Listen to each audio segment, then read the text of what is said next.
ओम शांति।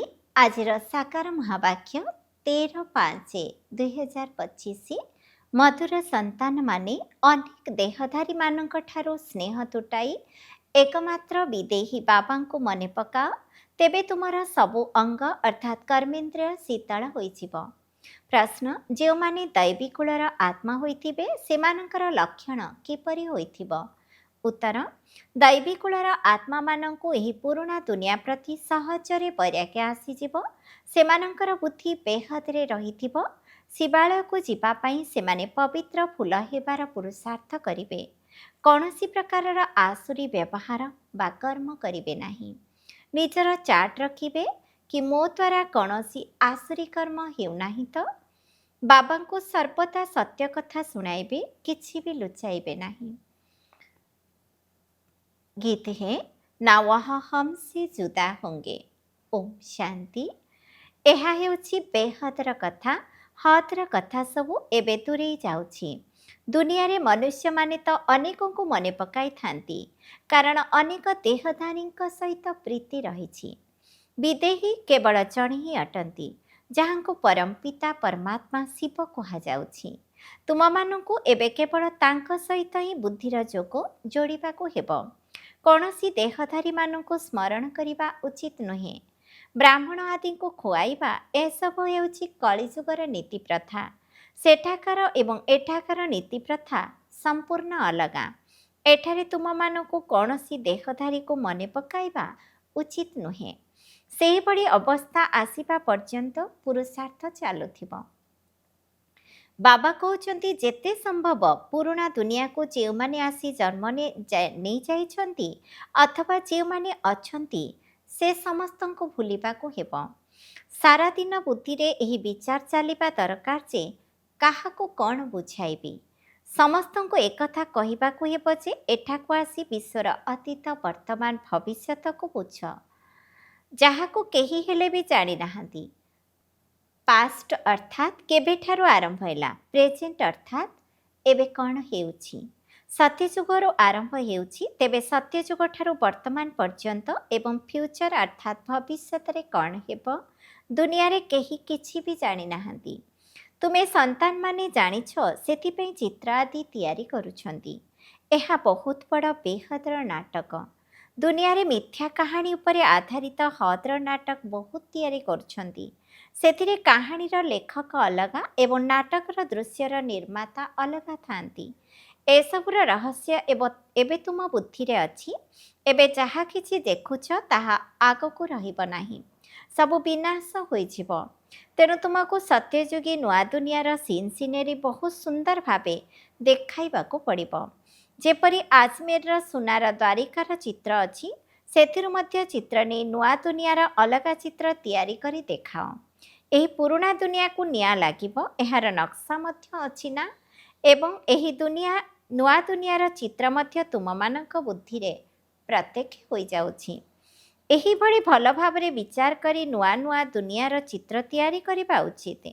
ଏକଥା ତ ତୁମେମାନେ ଜାଣିଛ, ବର୍ତ୍ତମାନ ସମୟରେ ମନୁଷ୍ୟମାନଙ୍କର ବୁଦ୍ଧି ଯେପରି ପଥର ହୋଇଯାଇଛି।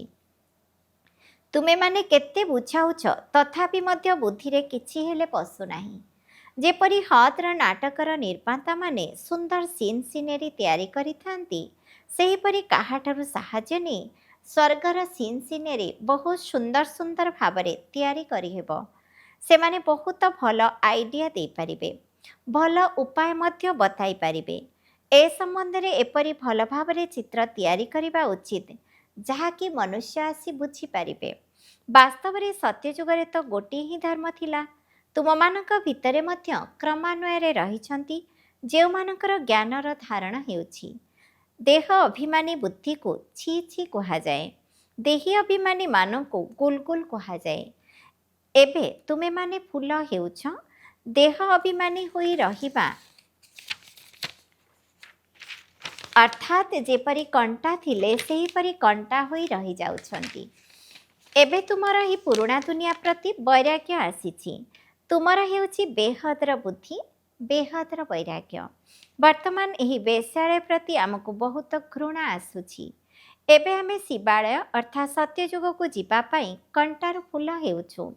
ଫୁଲ ହେଉ ଯଦି କେହି ଖରାପ ଚଳଣି ଚାଲୁଛନ୍ତି ତେବେ ବୁଝିବାକୁ ହୁଏ ଯେ ଏହାଙ୍କଠାରେ ଏବେ ଭୂତର ପ୍ରବେଶତା ହୋଇଛି। ଗୋଟିଏ ଘରେ ସ୍ୱାମୀ ହଂସ ହେଉଛି କିନ୍ତୁ ସ୍ତ୍ରୀ ବୁଝୁନାହିଁ, ତେବେ ତାଙ୍କୁ ଏହି ଜ୍ଞାନ ମାର୍ଗରେ ଚାଲିବାକୁ ବହୁତ କଷ୍ଟ ହୋଇଥାଏ, ବହୁତ ସହିବାକୁ ପଡ଼ିଥାଏ। ବୁଝିବାକୁ ହେବ ଯେ ଏହାଙ୍କ ଭାଗ୍ୟରେ ନାହିଁ। ସମସ୍ତେ ତ ଦୈବୀ କୂଳର ହେବେ ନାହିଁ।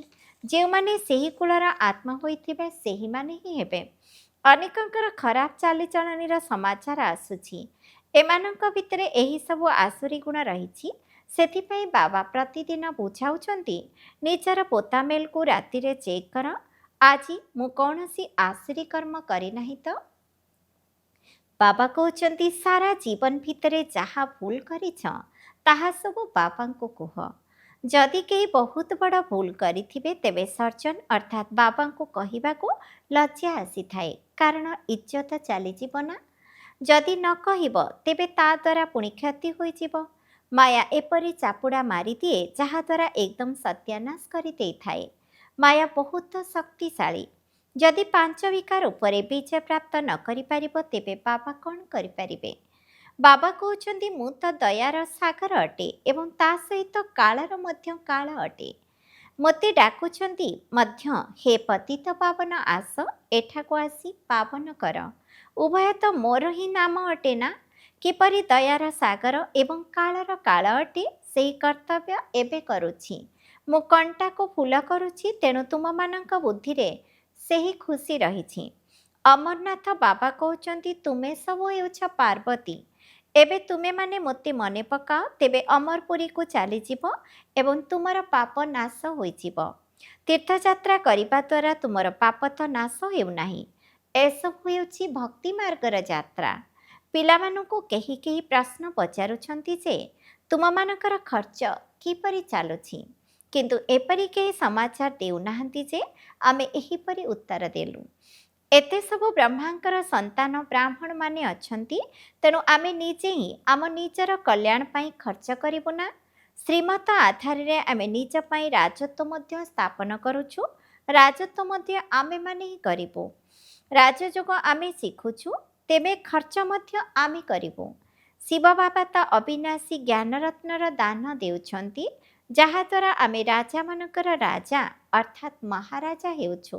ଯେଉଁମାନେ ଏଠାରେ ପାଠ ପଢ଼ିବେ ଖର୍ଚ୍ଚ ସେହିମାନେ ହିଁ କରିବେ ନା। ବୁଝାଇବା ଦରକାର ଯେ ଆମେ ନିଜର ଧନ ନିଜ ପାଇଁ ଖର୍ଚ୍ଚ କରୁଛୁ, ଆମେ କୌଣସି ଅନୁଦାନ ଦେଉନାହୁଁ। କିନ୍ତୁ ପିଲାମାନେ ବାବାଙ୍କୁ ପତ୍ର ଲେଖିଲେ କେବଳ ଏତିକି ଲେଖି ଦେଉଛନ୍ତି ଯେ ଏହିଭଳି ପ୍ରଶ୍ନ ସବୁ ପଚାରୁଛନ୍ତି। ସେଥିପାଇଁ ବାବା କହିଥିଲେ, ଯାହା ଯାହା ସାରା ଦିନ ଭିତରେ ସେବା କରୁଛ, ସନ୍ଧ୍ୟା ସମୟରେ ତାର ହିସାବ ବାବାଙ୍କୁ ଜଣାଇବା ଦରକାର। ତାର ମଧ୍ୟ ପରବର୍ତ୍ତୀ ପଦକ୍ଷେପ ନେବା ଦରକାର। ବାକି ଆସୁଛନ୍ତି ତ ଅନେକ, ସେମାନେ ସମସ୍ତେ ପ୍ରଜା ହେବେ। ଉଚ୍ଚପଦର ଅଧିକାରୀ ବହୁତ କମ୍ ହେଉଛନ୍ତି। ଦୁନିଆରେ ରାଜାମାନେ କମ୍ ଥାନ୍ତି, ସାହୁକାର ମଧ୍ୟ ବହୁତ କମ୍ ହୋଇଥାନ୍ତି। ବାକି ଗରିବ ପ୍ରଜା ବହୁତ ଥାନ୍ତି। ଏଠାରେ ଯେପରି ବିଭିନ୍ନ ପଦ ରହିଛି, ସେହିପରି ଦୈବୀ ଦୁନିଆରେ ମଧ୍ୟ ରହିବ। ରାଜତ୍ୱ ସ୍ଥାପନ ହେଉଛି, ଏଥିରେ କ୍ରମାନ୍ୱୟରେ ସମସ୍ତଙ୍କର ଆବଶ୍ୟକତା ରହିଛି। ବାବା ଆସି ରାଜଯୋଗ ଶିଖାଇ ଆଦି ସନାତନ ଦୈବୀ ରାଜଧାନୀର ସ୍ଥାପନା କରାଉଛନ୍ତି। ଏଠାରେ ଦୈବୀ ଧର୍ମର ରାଜଧାନୀ ଥିଲା, ଏବେ ନାହିଁ। ବାବା କହୁଛନ୍ତି, ମୁଁ ପୁଣି ଥରେ ସ୍ଥାପନା କରୁଛି, ତେଣୁ କାହାକୁ ବୁଝାଇବା ପାଇଁ ଚିତ୍ର ମଧ୍ୟ ସେହିପରି ଦରକାର। ବାବାଙ୍କର ମୁରଲି ଶୁଣିବେ, କରିବେ। ଦିନକୁ ଦିନ ଏହାର ସଂଶୋଧନ ହୋଇ ଚାଲିଛି। ତୁମେ ନିଜର ଅବସ୍ଥାକୁ ମଧ୍ୟ ଦେଖ, ମୁଁ କେତେ କରେକ୍ଟ ହୋଇ ଚାଲିଛି। ବାବା ଆସି ଏହି ପତିତ ଦୁନିଆରୁ ଉଦ୍ଧାର କରୁଛନ୍ତି। ଯିଏ ଯେତେ ଅନ୍ୟମାନଙ୍କୁ ଉଦ୍ଧାର କରିବାର ସେବା କରିବ, ସେ ସେତେ ଉଚ୍ଚପଦ ପାଇବ। ତୁମ ସନ୍ତାନମାନଙ୍କୁ ଏକଦମ କ୍ଷୀରଖଣ୍ଡ ହୋଇ ରହିବାକୁ ହେବ, ଅର୍ଥାତ୍ ମିଳିମିଶି ରହିବାକୁ ହେବ।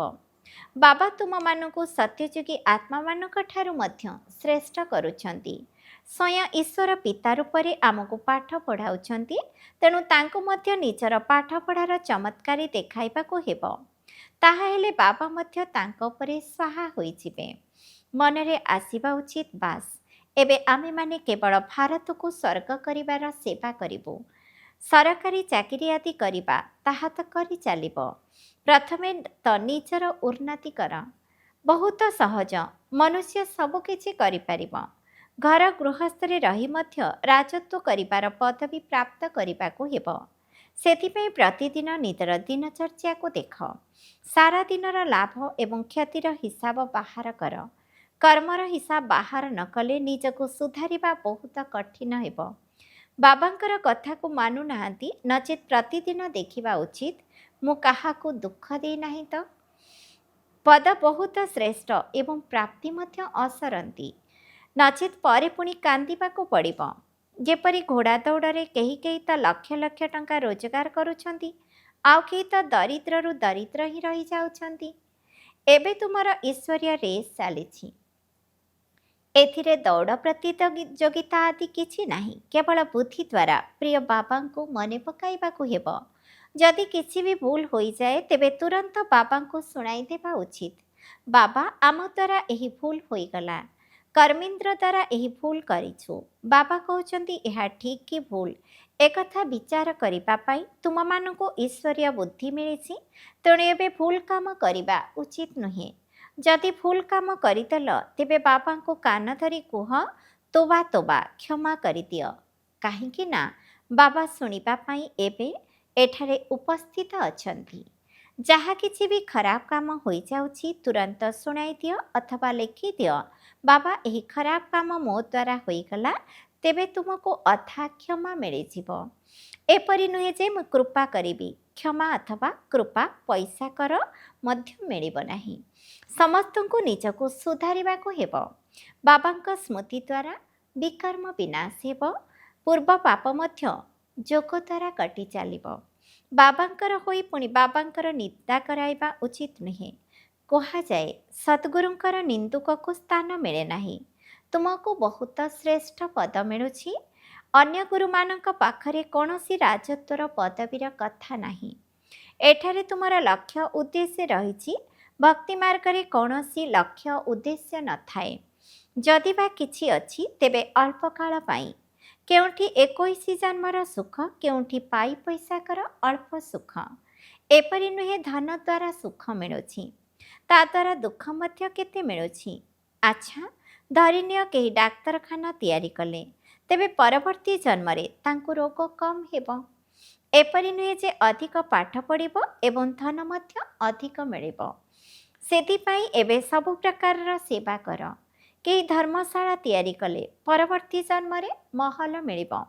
ଏପରି ନୁହେଁ ଯେ ସୁସ୍ଥ ରହିବେ, ନା। ତେବେ ବାବା କେତେ କଥା ବୁଝାଉଛନ୍ତି। ଏହି କଥାକୁ କେହି ତ ଭଲ ଭାବରେ ବୁଝି ପୁଣି ଅନ୍ୟମାନଙ୍କୁ ବୁଝାଉଛନ୍ତି, କେହି ତ ପୁଣି ବୁଝିପାରୁନାହାନ୍ତି। ତେଣୁ ପ୍ରତିଦିନ ନିଜର ପୁରୁଷାର୍ଥର ହିସାବ କିତାବ ଦେଖ। ଆଜି କ'ଣ ପାପ କରିଲି, ଏହି କଥାରେ ଫେଲ୍ ହେଲି, ତେବେ ବାବା ରାୟ ଦେବେ ଯେ ଏପରି କାମ କରିବାର ନାହିଁ।